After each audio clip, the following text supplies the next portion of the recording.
Hi friends, எல்லாருக்குமே வணக்கம். Hope நீங்கள் எல்லாருமே நல்லா இருக்கீங்கன்னு நினைக்கிறேன். இன்னைக்கு பிள்ளையார்பட்டி மோதகம், அரிசியும் பருப்பும் மோதகம் தாங்க. எப்படி செய்யறதுன்னு பார்த்துடலாம் வாங்க.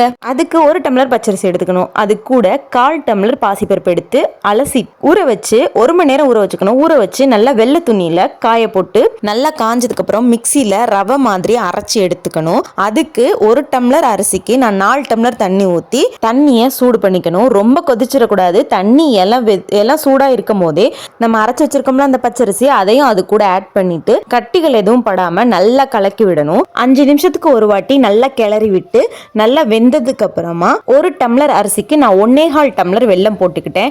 இந்த வெல்லம் கொஞ்சம் கலர் இல்லாததுனால நல்லா கலர தெரியல, ஆனா நல்லா இனிப்பா இருந்தது. வெல்லம் போட்டு நல்லா கரைஞ்சதுக்கு அப்புறமா 1 கைப்பிடி அளவு தேங்காய் பூ போட்டு நல்லா கிண்டிட்டு அது கூட நெய் அப்புறம் ஏலக்காய் போட்டு நல்லா கிண்டிடணும். நல்லா ஆற வச்சதுக்கு அப்புறமா லட்டு மாதிரி நல்லா உருண்டையா பிடிச்சிட்டு இட்லி பாத்திரத்துல வச்சு அவிச்சு எடுத்துடலாம். பிரசாதம் ரெடி ஆயிடுச்சு.